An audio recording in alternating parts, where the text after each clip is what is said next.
Bonjour à toutes et à tous. En fait, je vais présenter ce projet que je fais avec GoFaction. Donc, je le présenterai maintenant. Artiste-chercheur, étudiant doctorant de l'Université Paris 8 Saint-Denis-Vincennes au laboratoire AIAC, REF, spécialisé en art numérique.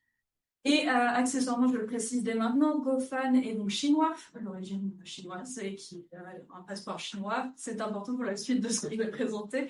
Et pour ma part, je suis française et j'ai appris le chinois aussi quelques années maintenant, même si je dois dire que je ne le parle pas très bien, parce que c'est une langue un peu difficile à maîtriser. J'ai fait un petit sommaire parce que j'ai vu que j'arrivais à la fin, donc je me suis dit, bon, comme ça, au moins, la structure est claire. Je vais vous présenter le projet en premier, comme ça, vous verrez physiquement de quoi je parle. Ensuite, je vais ouvrir un peu ce que ça peut nous apporter par rapport à la traduction. Et puis après, je finirai sur des perspectives, des conclusions rapides. Donc, Parfois poétique, que nous avons fait avec Go Fanxiang, qui est un projet itératif en réalité virtuelle, qui a été refait plusieurs fois. Une première fois en avril 2022. Donc, on commence sur une première poésie avec un corbeau qui est représenté en théâtre d'ombre. Donc, ça reprend, malgré le fait que ça utilise des logiciels de 3D, Unity, moteur de jeu vidéo, ça reprend les mêmes principes que si on faisait un théâtre d'ombre. Puis, après avoir suivi ce corbeau dans tout un environnement spatialisé, où il y a du son spatialisé, avec des tonnerres, toujours des effets de lumière, etc., on passe dans un autre environnement, une autre poésie. On commence dans cette ville tout à fait désagréable, vous pourrez la tester tout à l'heure, pour ensuite passer dans un environnement plus agréable en s'asseyant. Là, vous l'aurez compris, il n'y a pas de texte. Il y a du son, il n'y a pas de texte dans ces deux projets. Et c'est très important pour la suite. Par contre, ça ne veut pas dire qu'il n'y a pas de texte derrière ce travail. Et je vais vous présenter maintenant le premier des poèmes qui a inspiré ce travail et sur lequel on s'est rencontré avec nos femmes. L'enclos au cerf, ou l'enclos des cerfs, ou le clos au cerf, ou le clos des cerfs, bref.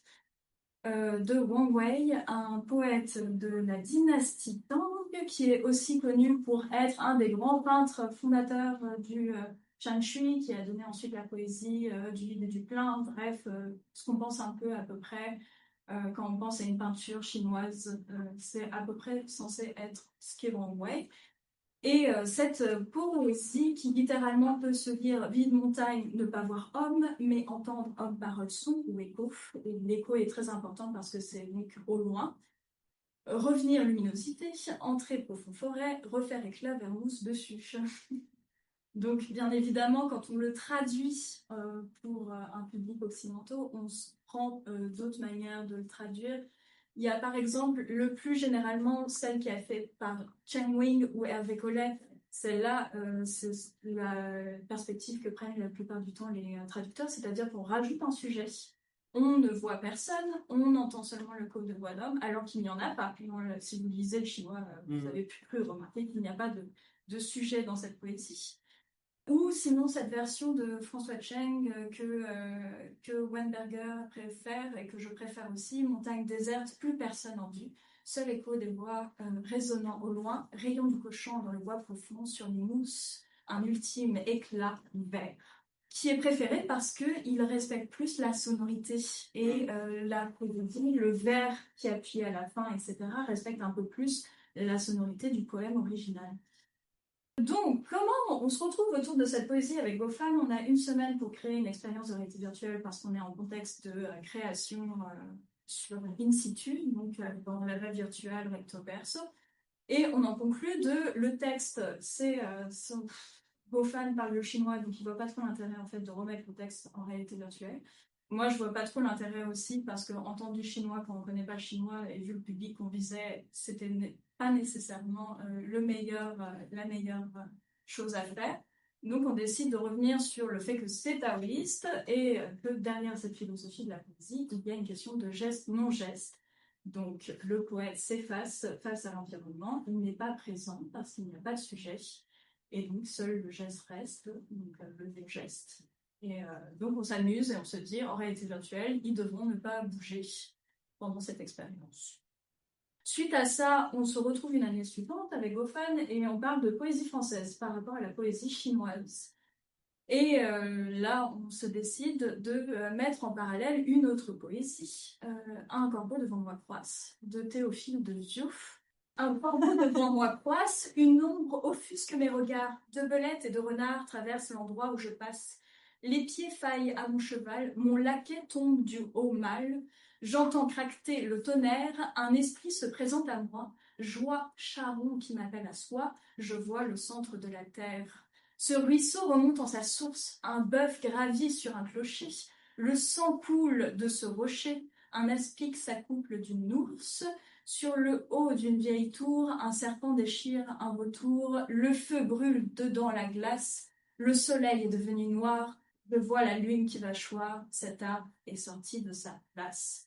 Donc, Théophile de Viau, poète du XVIIe siècle, connu pour faire partie de la période baroque surtout, est un libertin bisexuel au XVIIe siècle, je vous laisse deviner, il n'a pas eu la vie facile.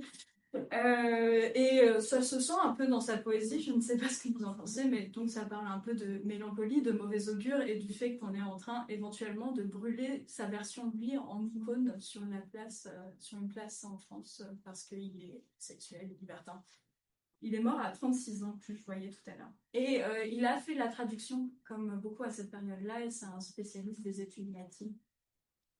Tout comme Wang Wei, il était par exemple un spécialiste de la peinture, mais aussi de ce genre de choses. Et dans les deux versions, cette version, c'est une version modernisée, et dans la version de Wang Wei, c'est aussi une version modernisée. La plupart du temps, quand elles sont lues maintenant, elles sont dans leur version moderne. Parce que normalement, je vois, c'est censé être un hypercoque. Donc, pour cette partie-là, l'idée, c'était de reproduire un peu en théâtre d'ombre, en inspiration des théâtres d'ombre de Montmartre, le corbeau, et puis de réunir les rimes entre elles. Donc, par exemple, de mettre en parallèle cette rime embrassée, j'entends craqueter le tonnerre, je vois le centre de la Terre, les deux vont être remises ensemble grâce à l'espace de réalité virtuelle. Le soleil est devenu noir, je vois la lune qui va choir, même chose, quand vous testerez l'expérience, si vous avez la chance, vous verrez que les deux sont quasiment l'une après l'autre dans le récit en réalité virtuelle. Alors, pourquoi nous avons choisi ces poésies? Bon, déjà, il y a un peu d'amusement, c'est au cœur de ce travail, il y a beaucoup d'amusement. Il y a aussi quand même beaucoup d'hypothèses, donc ça aide à pouvoir faire une traduction intersémiotique, ce dont on va parler juste après. Elles sont lointaines toutes les deux, donc elles sont intéressantes à travailler parce que justement elles nous échappent, c'est-à-dire que même Théophile de Viau, je suis désolée, enfin si on ne connaît pas toute l'histoire de Théophile de Viau, etc., ça reste quand même difficile d'accès. Il y a une tradition de la réécriture ou de la variation. Par exemple, Wang Wei est donc un des peintres les plus connus pour le Shanshu, et c'est l'un des peintres dont on n'a aucune peinture, que tout simplement dans la tradition de la peinture chinoise du Shanshu, il y avait apprendre les techniques à partir des maîtres et les reproduire. Donc on a des peintures de Wang Wei 3 siècles après qu'elles aient été faites, enfin l'original, mais on n'a pas l'original. Donc on ne sait même pas s'il a vraiment peint, ça c'est un peu drôle. Et il y a la question du geste, donc le non-geste pour Wang Wei et le regard pour De Viau, parce que donc tout joue sur le regard dans cette poésie. Et j'ai mis cette petite citation qui résume bien justement ce qui est intéressant chez Wang Wei, savourant un poème de Wang Wei dans son poème, une peinture, contemplant une peinture de Wang Wei dans sa peinture, un poème qui vient de Sous ton pot. Donc, la question que je pose actuellement, c'est est-ce que cette expérience en réalité virtuelle est une traduction des poésies de Wang Wei et de Théophile de Viau, sachant qu'on n'a plus du tout le texte. Et j'ai mis, par exemple, ça en parallèle parce qu'il y a toute la question de est-ce que c'est encore la traduction quand on est entre deux signes, grand débat, qu'est-ce qui est langage, etc. Donc là, on rentre dans une sorte de puissant fou. Mais Delacroix, par exemple, considère que la gravure est une véritable traduction parce que ça transporte l'idée d'un art dans un autre art. Donc, c'est ce qui m'intéressait, c'est la question de l'idée. Pourquoi nous avons choisi cette poésie au départ avec Goffman? C'est parce qu'on s'est réunis sur certaines choses qui sont en lien avec la traduction. Entre autres, comprendre un nouveau médium. Le casque de réalité virtuelle, c'est un médium assez récent sur l'histoire de tous les médiums que nous avons, etc. C'est depuis 2014 qu'on peut tester des choses avec le casque en tant qu'artiste. Et ça s'oppose avec une grande tradition de l'art qu'on a, de l'œil unique, de la perspective européenne. Parce que nous sommes en stéréoscopie, donc un regard en mouvement, etc. C'est Belting qui parle du fait que la perspective n'est pas du tout en lien avec un regard en mouvement. Quelle serait la bonne fait? Donc, mon hypothèse de départ, moi, quand je rencontre vos fans, c'est de dire il faut qu'on change de cadre parce que le cadre européen ne marche plus dans la perspective. Et comme j'avais déjà étudié tout ça, est-ce qu'on ne pourrait pas aller plus dans le shan shui qui présente plusieurs avantages par rapport à la réalité virtuelle. Entre autres, c'est la prise en compte du mouvement, la forme, la tonalité. Il semble se mouvoir à travers le tableau. Donc là, je cite François Cheng dans Le vide est plein. Et le il et le poète, il semble se mouvoir à travers le tableau ou le peintre, épousant le rythme d'un espace dynamique et contemplant les choses de loin, de près et de différents côtés, ce qui correspond mieux à cette mouvance qu'on a avec le texte de réalité virtuelle.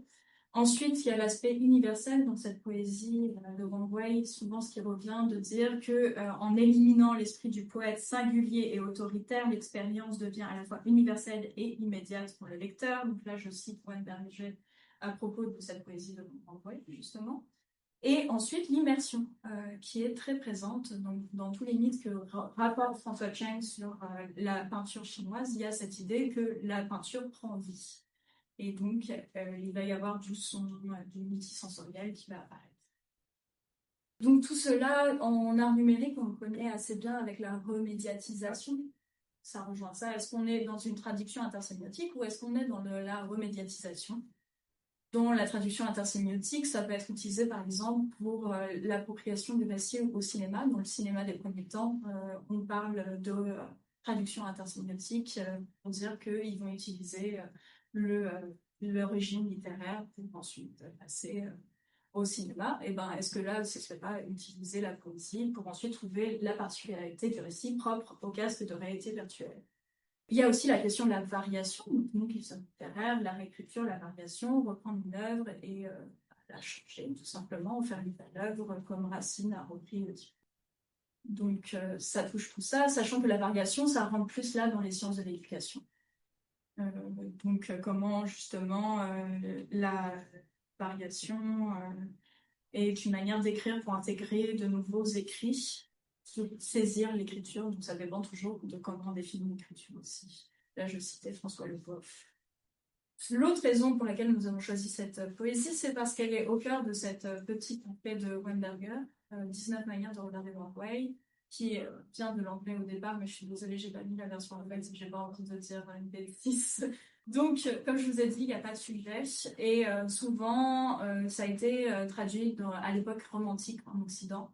Donc, l'aspect taoïste a été transformé en quelque chose de très romantique, allemand, romantique anglais, etc. Donc, le jeu du poète revient, etc. Alors que ça ne fait pas du tout partie de l'œuvre originale.